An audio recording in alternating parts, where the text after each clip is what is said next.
You are watching an Al Bear review. Cue the music.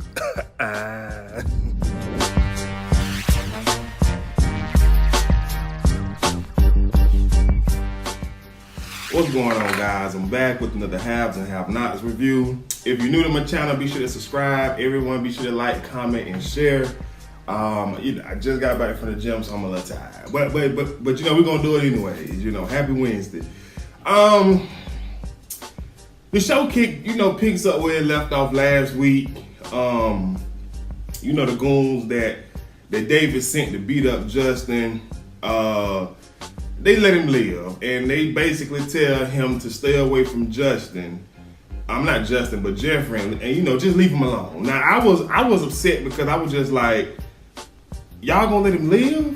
Like the way David and Jim was talking about when Jim asked for David asked Jim to put him in contact with, I forgot the person's name, who can set all this up. Jim was like, you know what that means, David, right? Like, I'm assuming that means we finna take somebody out, but you know what? I should have known. This is Tyler Perry that we dealing with. So I was very upset that Justin, all he received was a beat down. Like, really? But anyways, I'm gonna move on. So David is back at David's house. He trying to leave. He tired of being in the house, and Jeffrey just being overprotected, be asking all these questions like, I don't think it's safe. Like, what if mom know that you out and about? And David keep telling him like, listen, dog, your mama knows that she's being watched by the FBI, so she will not do anything that would hurt her in the long run. And my thing is with Jeffrey, he does not think at all. Like, come on, man. At some point, we need to put a brain inside of his head. So during that conversation, Jeffrey's phone starts to ring. He ignores it. Rings again, ignores it. So David told him, like, he was like, who is that? Is that Justin? And so Jeffrey like, Dad, he's like, no. So David said, answer the phone. So Jeffrey pick up the phone and Justin is saying, he's hurt and Jeffrey asking what happened, and Justin was like, you sent goons to beat me up, you know what happened? And Jeffrey like, no, I didn't. I have no idea what you're speaking of. And David said, give me the phone. Like, he just took the phone. And David tells him, he said, I sent those men to see you, and as I see now, you're not abiding by the rules that they set. They told you before they left, which was don't contact my son again. And so David just pretty much hangs up the phone. So at this point, I'm saying to myself, well, David, y'all kind of dropped the ball with this one, because if you killed him, like we all originally thought, then you won't have to worry about him worrying with your son. Bothering your son anymore. So moving on, David is still trying to leave the house, and Jeffrey being overprotective, trying to check the car.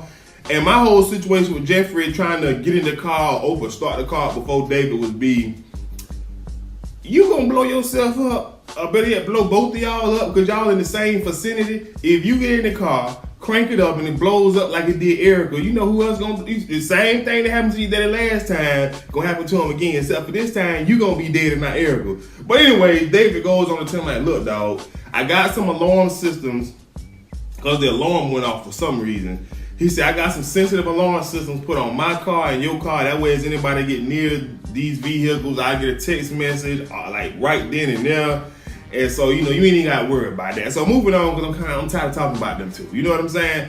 So after David leaves, Jeffrey go in the house and call Justin back and asking, is he okay? So at this point, I'm rolling my eyes. Like, I'm pissed off because it's clear to me at this point, he really got some feelings for Justin, and I just can't stand it. But anyways, so Jeffrey is apologizing, like, I'm sorry that this happened, yada, yada, yada, and Justin asked me, like, why he did it. So Justin tells Jeffrey that basically he need to come and help him, because if he don't, he just want to die. And I ain't trying to put too much energy in that, you know what I'm saying, because Justin goes on to say he love him, and all this stuff like that. He ain't never loved nobody like he loved Jeffrey. But my thing is, I thought love, like, you can't love on the down low, dog. If you really love somebody, Well, I can't say that. I'm wrong. But you shouldn't love on the down low. If you love somebody, you gotta let it be known. When the flower boys came to, give you them flowers, you should be like, yeah, that's my big daddy. You know what I'm saying? Something like that. But you say, nah, it ain't what you think it is. So I understand undercovers are out there, but I don't think undercover, well, I can't say that. I'd be wrong for saying that. But you shouldn't love nobody undercover. It should be all out there for everybody to see. So, long story short, Jeffrey tell him to call 911. Justin was like, no, I need you to come and call 911. So somehow Justin hangs up and Jeffrey called 911 to send the ambulance, but he ain't got the address, so he tell people he gonna call him back. Jeffrey doing too much and I ain't really got time for it. Like, let him die. Let him just, like, if he don't want to call the ambulance, let him die. He didn't cause you more harm than good. But moving on. Quickly, the Catherine threesome scene. She just finished her threesome. Now, hey, I don't know now one of these two boys' name. I done gave them names Rodrigo and Broderick. Now, y'all just follow with me because I feel like they ain't important to the show. But anyways, after the threesome, one of them go in the bathroom and send pics to Candace of Catherine in bed. Like, but he ain't really get no good pictures. You know what I'm saying? Like, she covered up in the covers. Now you can see the other guy in the pictures, Broderick, as I call him, or Rocky, or whatever his name. You can see him in the picture. So Candace tell him to get her some more pictures. Get me some more pictures. So anyways, he also goes on to tell Candace that Catherine loves threesomes. That's why they, all both of them there at the same damn time. So Candace asked him was the president still in the hotel. He said yes, and asked is he a mark. And Candace was like, nah, that ain't the mark I think we want to mess with. We're going to leave that one alone. So as he comes at the bathroom, Catherine is all dressed up. All she needs is her zipper zipped up so she could go. So she tell both of them to kiss her so she can go, and she tonguing both of them down. Like, Catherine big nasty. Like, she big cool. You get what I'm saying? Like, she is... I got to get, I don't know. Listen, she playing this role, man. So anyway, after she leaves, Broderick or Rocky or whatever his name, he goes off on Rodrigo because he upset he had to sleep with Catherine because he was like, she reminds me of my mama and I ain't trying to, sleep with my mama. So, and I felt that. So anyways, now we're at the cryo residence. Hannah comes and asks Candace, why is she here? And y'all know typical Candace, she said, I'm here to see my man. And this is why me and Hannah don't get along. Hannah goes on to say that's that woman's husband. And Candace was like, she don't care. She at a hotel right now with two young boys, and I can see some pictures to prove it. Now, once again, this is what me and Hannah, we butt heads. You are over there to check that woman's husband about trying to kill your son again. So I know you and Candace, y'all have y'all differences, but come on, Hannah, like, you be pissing me off with this. Like, you over there to crucify this man, beat him down, or whatever it is you came to do, and Candace is here. But anyway, let me just stick to the script. So, like I said, Hannah was just like, goes on to tell what the girl name? She asked Candace, basically she was like, girl, you crazy if you think you're gonna get that money from that man or some junk like that. And she said she crazy. My bad, I'm moving ahead. Hannah tells Candace she crazy, and so Candace was like, well, I get it from my mama or either the father that I don't know. So obviously Candace kind of, she's still scorned by that. Now I hope Tyler Perry don't write her daddy into this show, because I ain't really trying to see that. So anyway, the maid comes over and asks, do they want anything? Candace was like, I want me some champagne. And so once again, Hannah, I know it's my dislike for Hannah. But Hannah called the maid by her name, said, Diane, don't bring her nothing. Just go on. Hannah, we over here to handle business. You get what I'm saying? We came to handle some business. Now, we should be using up all the Jim Cryers. We should be all in the medicine cabinet, the snack cabinet. We should be going to get the seasoning out the cabinets, the meat out the deep freezer, whatever we can find, because he owe us. he done tried to kill your son again. Like, so, I mean, maybe it's just me. I know I be doing too much when somebody do something against me. I know, you know what I'm saying? But that's how I do. You know what I'm saying? It wouldn't be right. You know what I'm saying? So, Candace asks, Hannah, like, how did you work here? Hannah, I didn't work here that long. I worked at the other house. But she said, I'd rather be working here than selling my AWS. And I'm like, hold on now. Candace don't sell just anybody. She got a high-end clientele. You got to be somebody to tap that. So, slow your roll. You ain't talking about Black China, boo.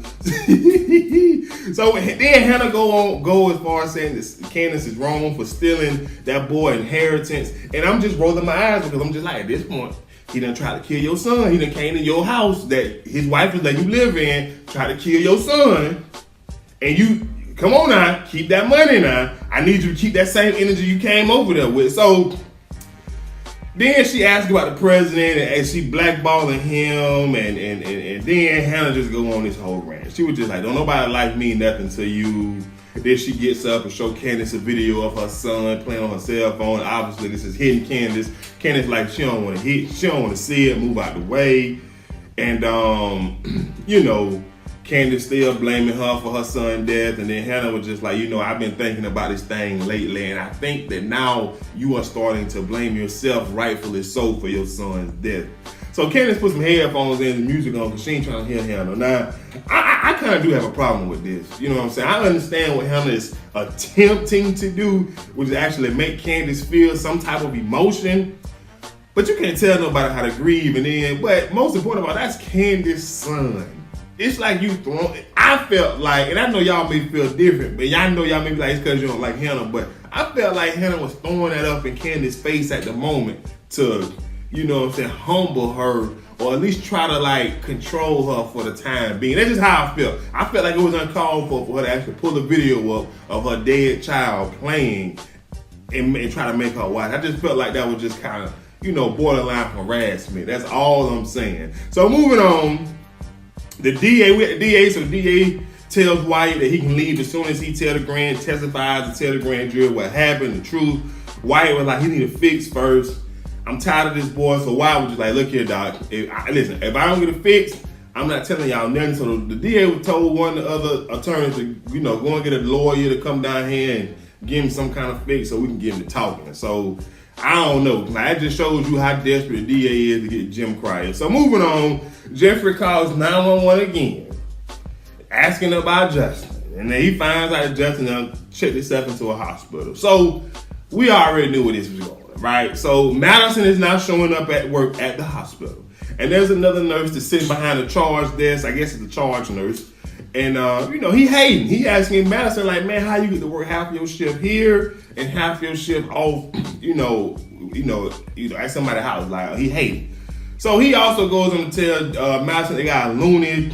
He waited in room 3 that Justin got to go see about. Not Justin, but Madison got to go see about him because, he not going to show him no favoritism. You feel what I'm saying? So he tells Madison that, so Madison goes in. And as soon as he see that it's Justin immediately was just like, Justin did all the talking.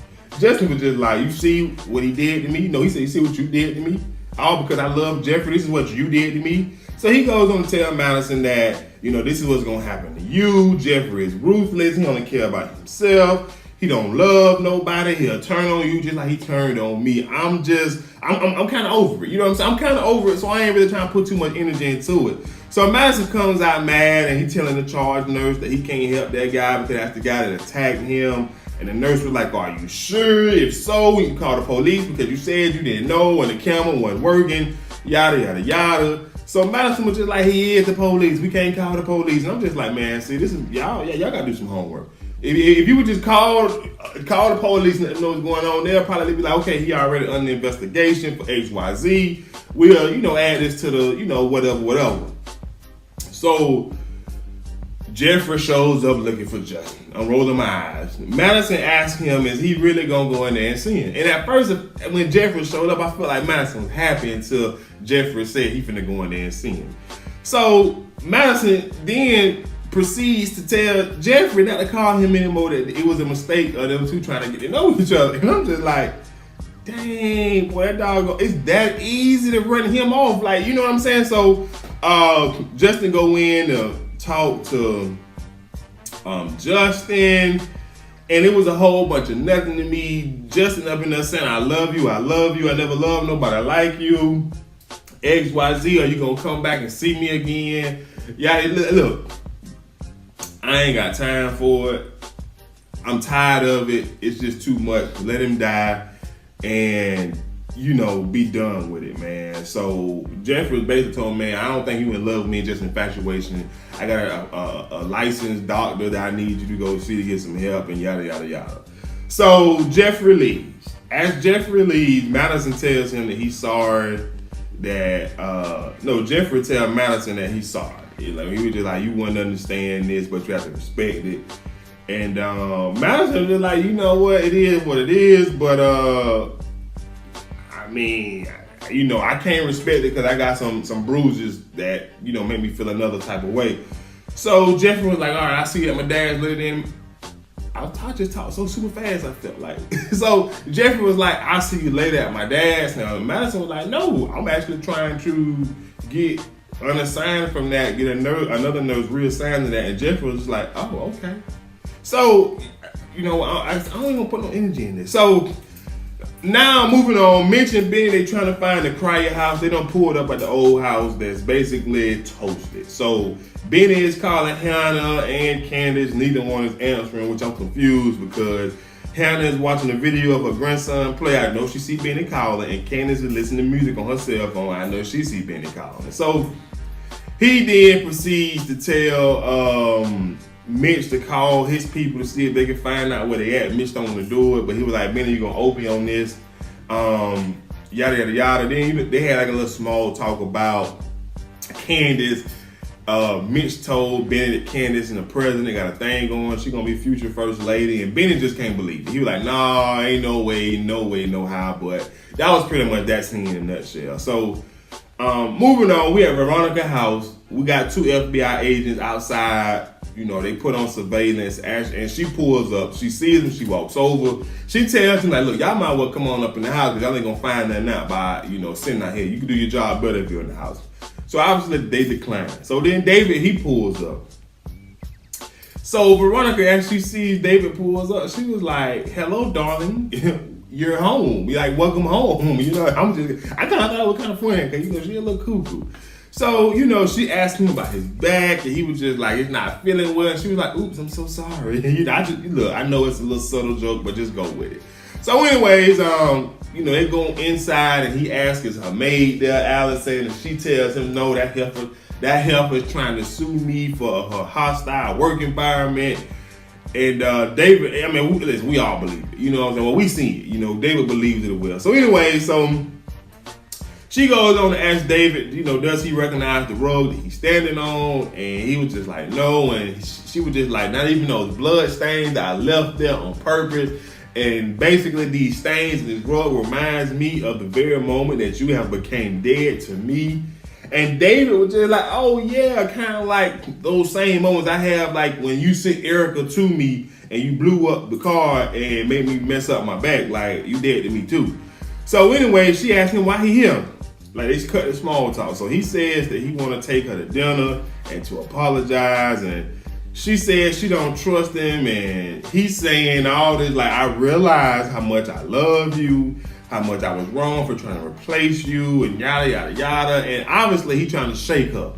So she tells him to get out, and he did what he came to do, and that was to shake her, and like she shook. She is shook, and I'm just like, I seen the previews for next week, and I was just like, please don't let Veronica fall for the okie doke like that. Like, she means too much to me and this TV show to fall for the okie doke like that. That's just me. So anyways, final scene. Jim arrives home. He asks Hannah and Candace what they want. And I'm going to tell y'all, Jim was saying the B-I-T-C-H word a lot in this scene. And I just felt like me viewing from home, I know he's an actor, but it seemed like he felt so uncomfortable calling 2 black women different types of B-I-T-C-H's. He did.